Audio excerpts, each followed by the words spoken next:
Hi, this is highwithoutcoke and welcome to my League starter build for 0.5 patch. Despite the nerf to Ancestral Bond, I'm still going to League start with Spark Totem. Not with Shaman now, but with Stormweaver. I know some people will now pick Oracle, but Stormweaver in my opinion is great too. After the nerf to Ancestral Bond, we now have mana issue on top of spirit issue to solve. I know summoning totems is not going to have added mana cost from Archmage, but as a totem build, we can use mana leech or mana on kill for mana sustain. Now that totems have a base mana cost, might over matter keystone seems to be bad because of this huge downside, which is 50% less recovery rate.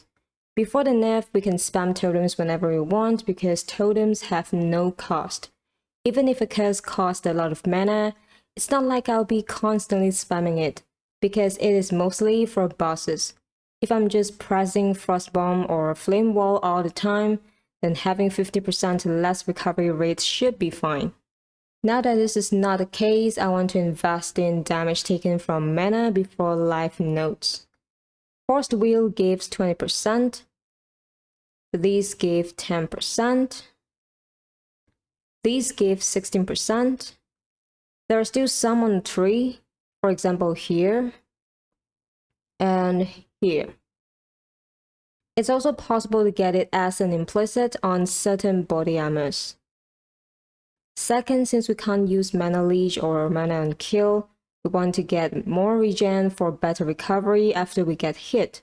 Stormweaver gives permanent arcane surge, which gives increased mana regen, and we can get increased effect of arcane surge on tree.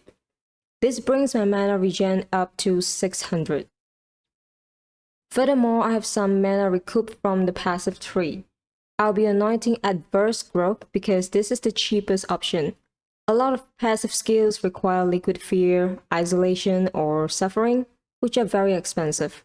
Adverse Growth only requires Ire, Paranoia, and Disgust, so this should be quite achievable even for a League starter.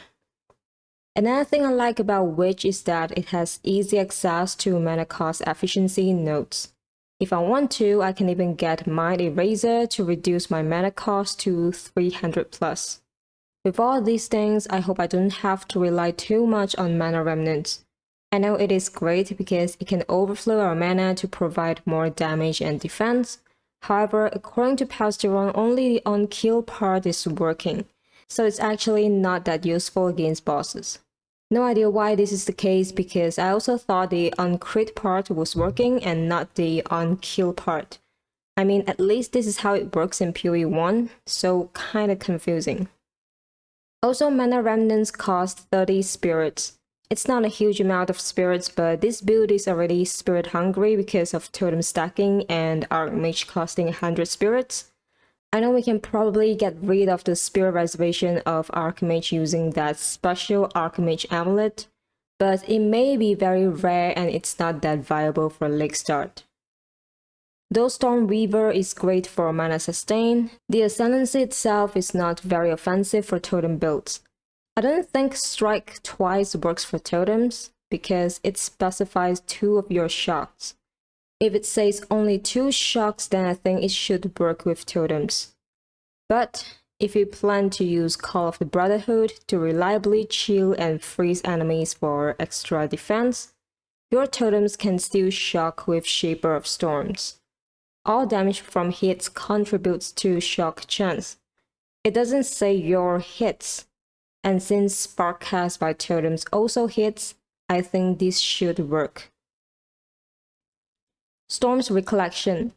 I think the second line doesn't work, because the remnants will be created by totems instead of you. Overall, I think Stormweaver is a more defensive ascendancy for spell totem builds, but it may also make your leveling experience smoother because you don't have to worry about mana sustain for defense. Chronomancer is an interesting one. I feel like it's worth trying out after the changes. First of all, phased form makes you take 30% less damage from damage over time. As for hits, 4 seconds after being damaged by a hit, you take damage equal to 30% of that hit damage. I think this should be quite strong. It has great synergy with Might over Matter, not necessarily the keystone, but just the mechanic itself. So if you take the damage taken from mana before life nodes on 3, you can split your damage taken into life and mana. With some mana recoup, phase form will allow you to sustain through the staggered damage. I think this should be quite powerful, especially when combined with Temporal Rift. And then now and again, repeatable spells have 20% chance to repeat. I think this should work with Spark, since you can link it with Unleash, which makes it reoccur. I don't know how much damage increase this is, my math isn't good, but I think it should be powerful if it works. Cascade, on the other hand, probably isn't going to work with Spark. I may be wrong, but I think it works on AoE spells only.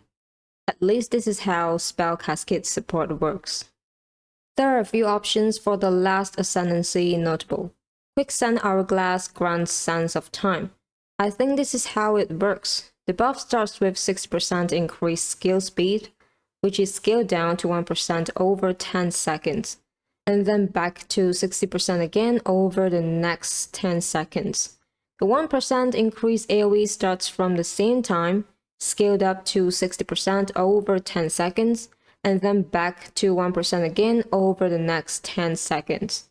So when increased skill speed is at max, the increased AoE will be at minimum, and vice versa.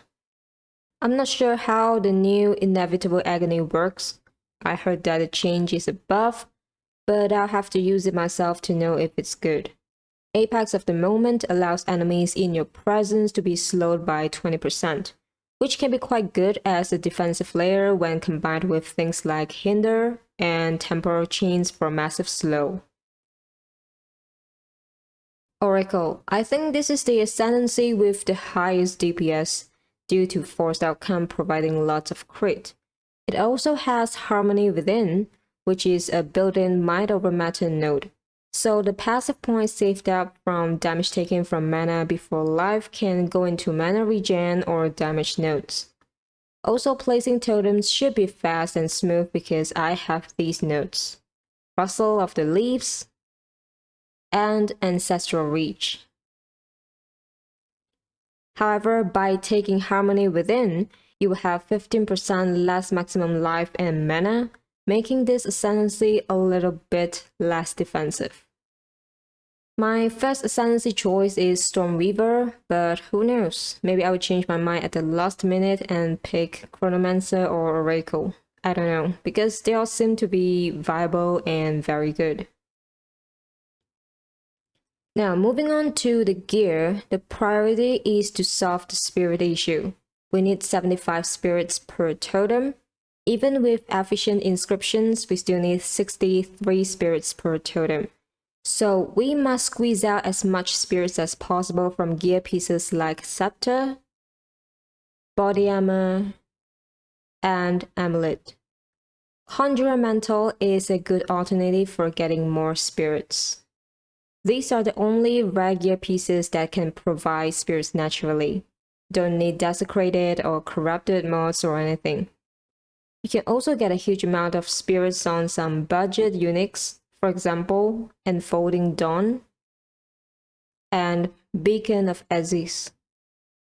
Getting 4 totems up should be very easy, but to get more than this, the build will start to get a little bit expensive. For weapons, Wand and Scepter are the best combo because you get spirits and a lot of mana. However, early on when you don't have the currency for a good weapon, Threaded Light can be used with a Scepter to provide lots of spell damage.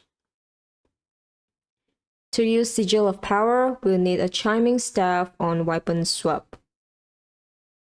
As for other gear, look for Energy Shield, Mana, and Resistance. With Eldritch Battery, we can convert all Energy Shield to Mana. For jewels, mods like Spell Damage, Elemental Damage, Cast Speed, and Critical Damage are all good. If you have played Spark before, you realize that the gem setup is very similar. For general mapping, just place your totems and use Flame Wall to increase your DPS. For bossing, place down Sigil of Power and cast Elemental Weakness. After that, cast Flame Wall and summon your totems. Then when bosses appear, drop Frostbomb to inflict exposure. And your totems will do all the work for you. Mana Remnants is optional. Use it if you have extra spirits. Orb of Storm is also optional. It's good to use when you don't have a lot of totems yet. You can just place it like you place your totems, and then you can run around dodging stuff. Alright, that's it for today's video. Good luck on your League Start, Exiles. Cheers!